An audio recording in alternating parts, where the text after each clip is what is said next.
I've talked a little bit in the media, but I'm just been having some fun and trying to generate interest in the fight. I've got a lot of respect for Brian Stan. It's going to be a tough fight.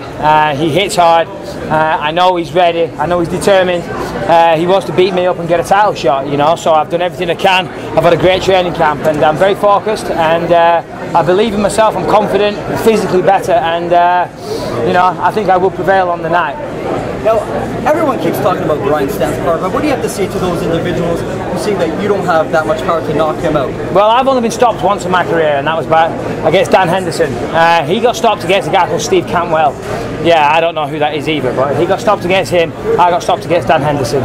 So make of that what you will. I know what I make of it. Listen, if you get caught on the chin, anyone can go down.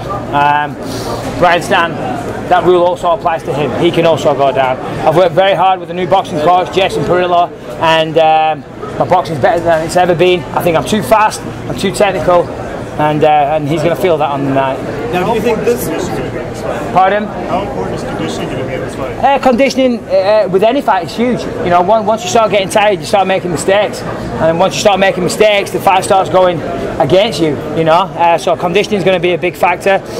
I'm in great condition. I always am, but this time again, I feel fantastic. Speed's going to be a factor. I think I'm a lot faster than this guy.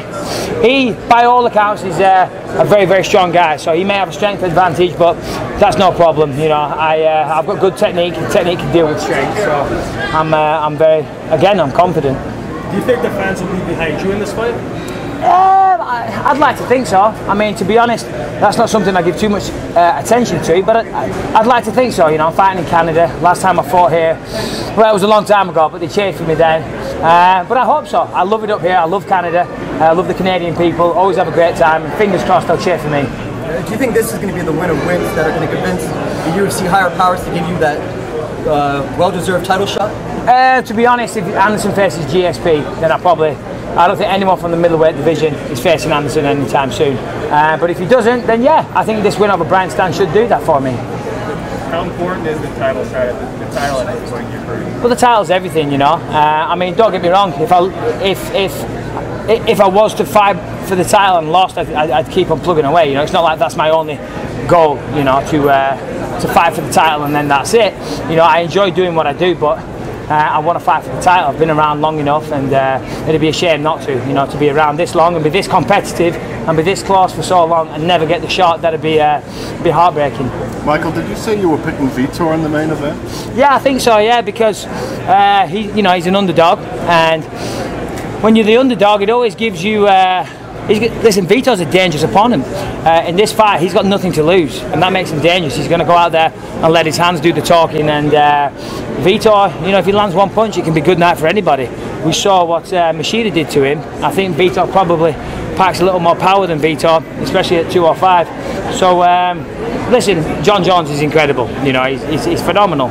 So it sounds ridiculous, but I've got a sneaky feeling. I'm not saying it because Jones isn't good. I've just got a feeling Vitor's going to pull off the upset. And you came down in the van with me. He's pretty big. Oh, he's looking big. The thing is, when you're going into a fight like that, when everyone's expecting you to lose, you know, there's no pressure.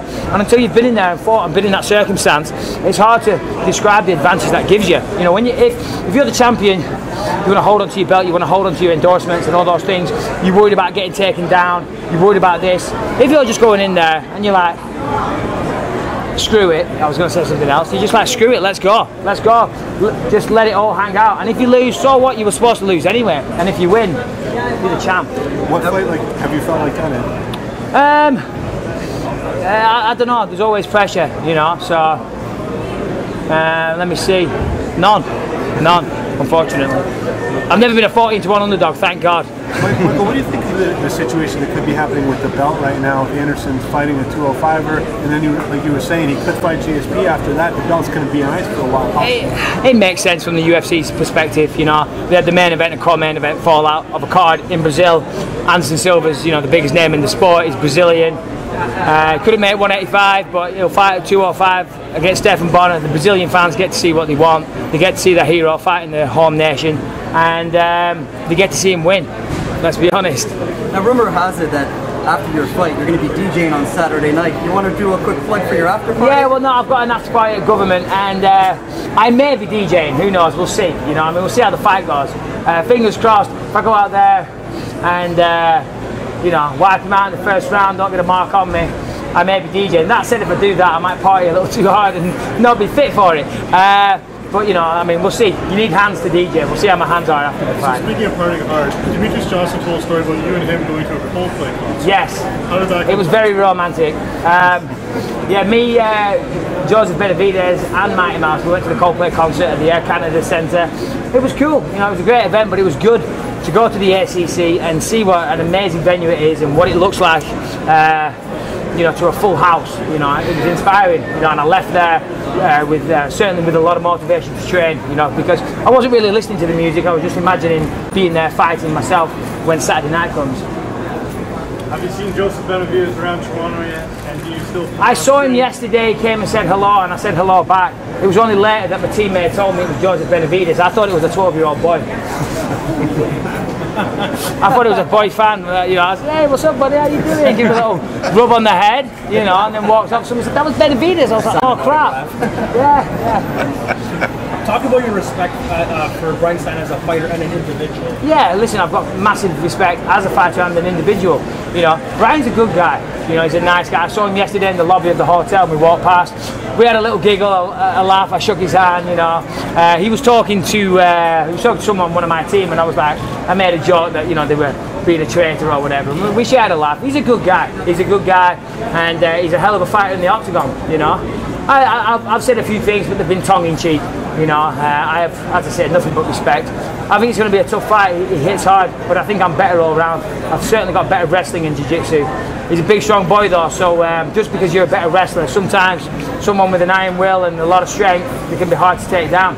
Sonnen, actually, when the fight first started, when they fought, Sonnen shot for a takedown and Stan shrugged it off, but Sonnen's relentless and eventually got him down. I'm not expecting it to be easy. Pleasure. Thanks, guys. Hit puberty, and then once you hit puberty, you kind of, you know, you pack on a bit of muscle, and Benavidez might encounter that problem one day when he grows up and his balls drop. Anything else? Michael, as Canadians, we tend to like brace against Sure. Americans. Have you thought about what the reaction's going to be when you walk out? To be honest, I don't waste too much time, you know, thinking about the crowd. But ever since I knew I was fighting up here in Canada, you know, the Canadians and the English have a great relationship. And last time I fought here in Montreal, the crowd were fantastic. Very passionate about mixed martial arts up here. Just walking around, the first time I came to Toronto years ago, I couldn't believe how much interest for MMA there was up here. So yeah, Saturday night I'm hoping to get a cheer. You know, I mean, I love coming to Canada. I love Toronto, and I'd like, you know, normally I don't care, but on this occasion I'd like it if the Canadians cheer for me. So, you know, obviously do what you want to do. Get in the cage with Bards. It's the closest you will get to MMA without getting into the ring. Join Carlin Bardsley on NSS Radio TV, where we walk the talk, uncensored and unscripted.